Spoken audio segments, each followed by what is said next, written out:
ఒక పిటిషన్ ఇవ్వడం జరిగింది. వరంగల్ కలెక్టర్ గారి సిగ్నేచర్ ఫోర్జరీ చేసి ఫోర్జరీ తోటి ఫేక్ అపాయింట్మెంట్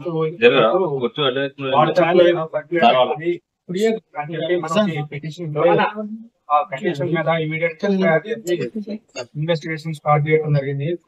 అందులో భాగంగా ఈ రోజు ఉదయం మంద కళ్యాణ్ అనే వ్యక్తిని అరెస్ట్ చేయడం జరిగింది. ఇతను ఏంటంటే ఇతను తండ్రి గతంలో ఈ పబ్లిక్ హెల్త్ జవాన్ ఉద్యోగం చేసేవాడు. అతను అనారోగ్యంతో చనిపోవటం వల్ల అతని కొడుకు అయిన ఈ మంద కళ్యాణ్కి జాబ్ ఇవ్వటం జరిగింది. ఇతను 2019 నుంచి 2024 వరకు అందులో జాబ్ చేస్తూ కొద్దిగా చెడు అలవాట్లకి చెడు వ్యసనాలకి బానిసై ఈ డబ్బులు విచ్చలవిడిగా ఖర్చు చేయటం, దాంతో ఆ డబ్బులు సరిపోక ఉద్యోగం మానేసి ఈజీ మనీ సంపాదించాలనే ఉద్దేశంతో అతని హెల్త్ని, అతని బంధువుల్లో ఉన్న వాళ్ళని, అమాయకుల్ని, ఉద్యోగం లేని వాళ్ళని మోసం చేసి వాళ్ళ దగ్గర నుంచి డబ్బులు ఒక్కొక్కరి దగ్గర 25 to 50,000 వరకు తీసుకోవడం జరిగింది. ఇట్లా టోటల్ గా ఒక 40 మంది దగ్గర 16,14,000 వసూలు చేసిండు.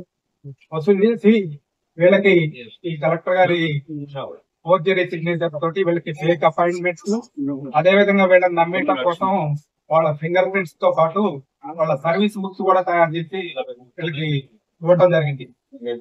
ఇప్పుడు ఇతనికి ఇవన్నీ తయారు చేయడానికి కూరపాటి భవ్యకిరణ్ మరియు మంద వంశీ హెల్ప్ తీసుకోవడం జరిగింది. ఇప్పుడు ప్రస్తుతానికి మనం ఈ మంద కళ్యాణ్ అనే వ్యక్తిని అరెస్ట్ చేయడం జరిగింది. ఇతను ఏజ్ 26 years.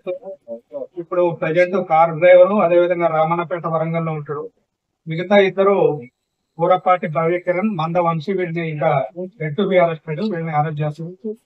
వీళ్ళదే ఇప్పుడు ఈ అరెస్ట్ చేసిన వ్యక్తి దగ్గర నుంచి ఒక 39 సర్వీస్ బుక్స్, ఏదైతే ఈ ఫేక్ బుక్స్ తయారు చేసి ఉండాలి, అదే విధంగా 23 ఫేక్ అపాయింట్మెంట్ ఆర్డర్స్, లెటర్స్, అదే విధంగా ఈ డబ్బులతోటి అతను పర్చేజ్ చేసిన ఒక ఫ్యాషన్ ప్లస్ బైక్ ఒకటి సీజ్ చేసినాం.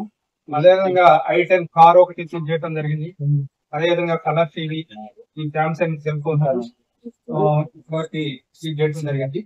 మరి ఇమీడియట్ గా రెస్పాండ్ అయ్యి ఇన్స్పెక్టర్ గారు, ఎస్ఐ గారు, మహేందర్, అదేవిధంగా పని వాళ్ళ యొక్క టీము ఇమీడియట్ గా యాక్షన్ చేసి ఇది అచీవ్మెంట్ చేయడం జరిగింది. దీనికి మా డీజీపీ గారు థ్యాంక్ యూ.